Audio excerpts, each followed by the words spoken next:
Karlo with ESPN Los Angeles. Always proud to be joined by Dr. Alan Beyer, the Hoag Orthopedic Institute. On the road to recovery, and Doc, we've got week one of the preseason.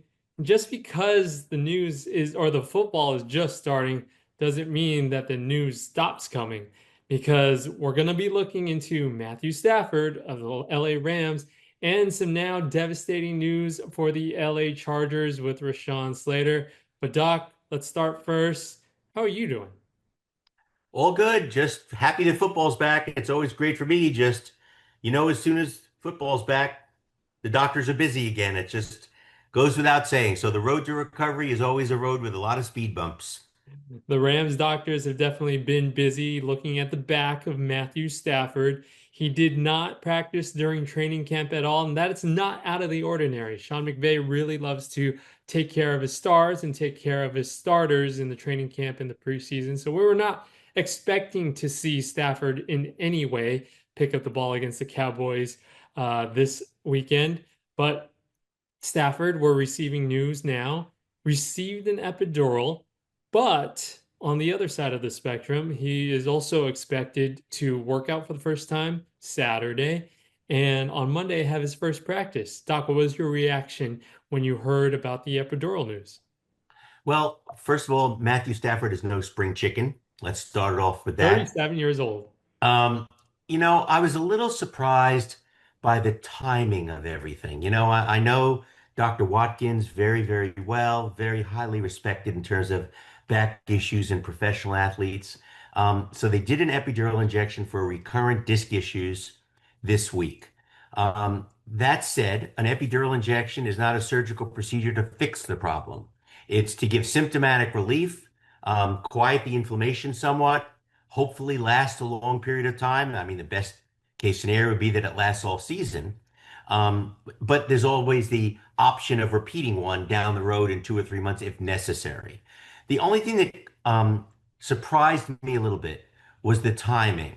Why not do the epidural injection if he's experiencing some back problems before mini camps even started to get him in shape, let him practice a little bit? We know we don't see him in preseason games, and I totally endorse that concept. But why not give him the epidural to enable him to practice with the team from the beginning of the mini camps, be somewhat more involved, and worst case scenario, if something had to be done, intervene early rather than a month or 2 or 3 months into the season where you basically have knocked him out for the rest of the season. So that's the only part that surprised me was the timing of waiting till now to do the epidural if he was experiencing symptoms rather than doing it several weeks or a month or so early. Now, going back to the timing, Sean McVay actually added some notes regarding the timeline. He had said earlier this week that Stafford got the epidural as part of the plans dealing with, like you mentioned, Dr. Watkins. In terms of what we felt like was the best case and best scenario to be able to allow him to be as healthy as possible.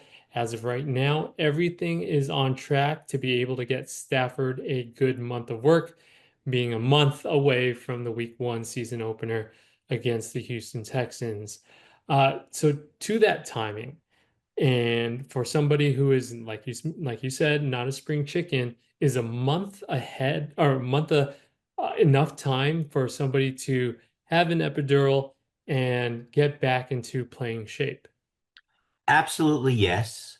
But the question is going to be, how do you use Matt Stafford on the go forward? Is this going to necessitate Sean McVay changing his game plan a little bit away from the quarterback being the center of the offense to maybe some more emphasis on the running game to try to decrease the number of hits and scrambles and everything else that Matt Stafford's going to have to do once the regular season starts?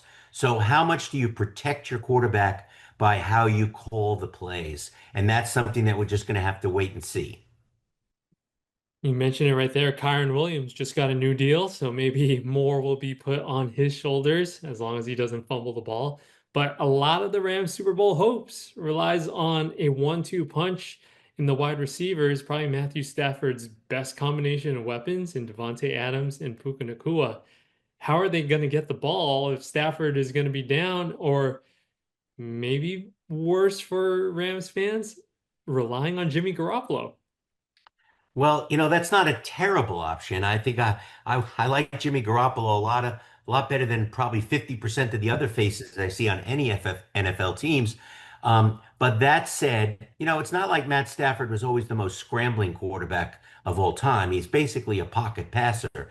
So you're just going to have to rely and count on your offensive line to protect him and let him get the ball to those deep threats that he has, a lot of. And like I said, we're just gonna have to wait and see how this plays out, how mobile he is, and how it goes once the season starts. You mentioned offensive line right there, Doc. Oh, I knew you were gonna segue right into that. Oh, painful, painful, painful start for the preseason for the LA Chargers. I almost said San Diego Chargers right there. I still But say it half the time anyway. the other LA team is already suffering. Rashawn Slater going down with a season-ending injury in the preseason. Shocking. I mean, I feel like the Chargers will always be cursed, but when you hear the news of a torn patella tendon for somebody who just signed a new contract, ah, how devastating is this news? Very devastating. So let's just say at least in a week or two, we'll be able to walk to the bank to deposit all that money that he just signed for Or 3 days ago. And limp to most the of it's bank. guaranteed. Most of it is guaranteed money. So he did well for himself. This happened in practice. It didn't even happen in a game. It happened when he was just routinely blocking on the line. And he tore his patella tendon. This is a surgical injury with a year of rehabilitation. He's done for the season. It'll be operated on sometime in the next couple of days to a week or so, and he's through for the season. And it's a difficult rehabilitation to come back from. Also, this is not just a little ankle sprain. Don't worry about it. We'll fix it, and you'll be as good as new. This is one of those injuries that really, really takes a lot of work on the part of the ball player to come back, which I think he will do. He's very motivated, but it's crushing to have this happen days after you sign this contract, the highest contract annually for an offensive lineman in the history of the NFL, which is really unbelievably,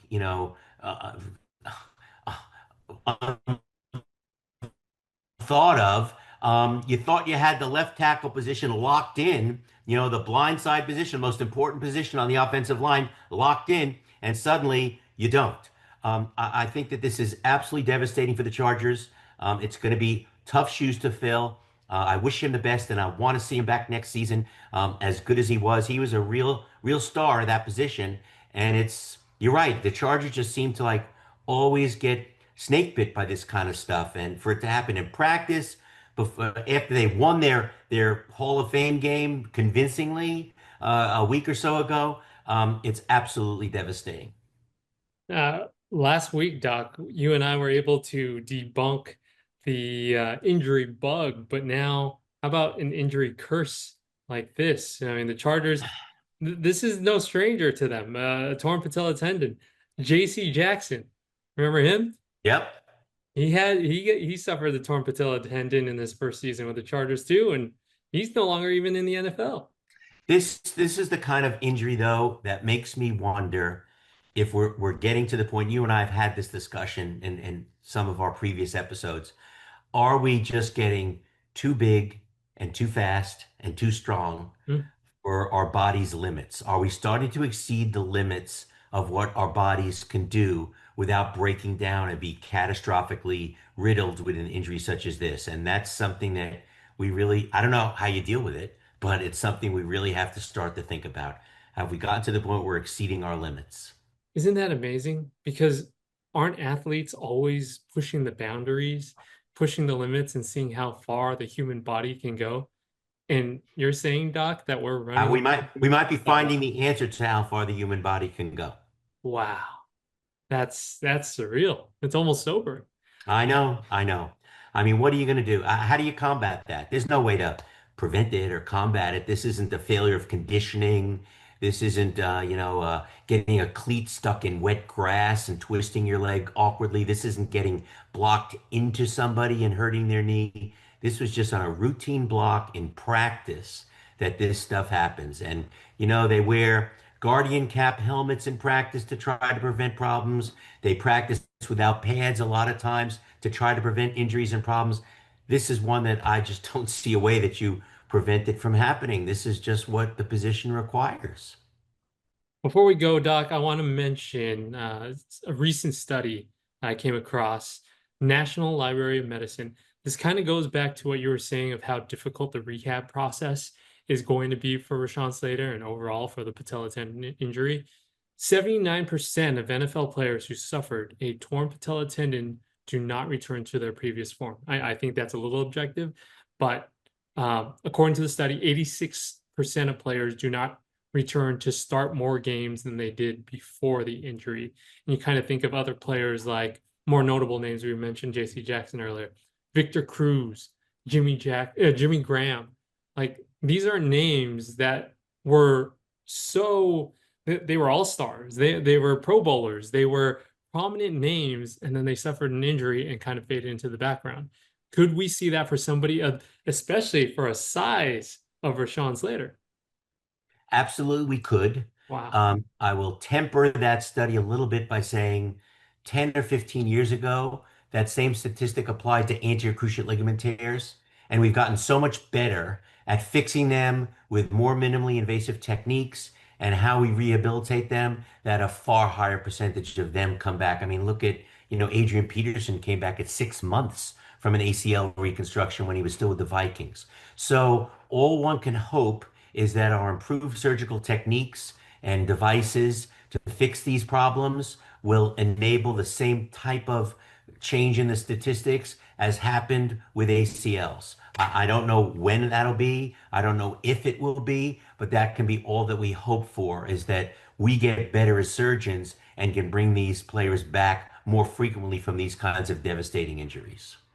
Where we started the road to recovery with a not so spry 37-year-old Matthew Stafford, we end with a 26-year-old Rashawn Slater, and hopefully that spells at least good news in his long-term recovery from a torn patella tendon.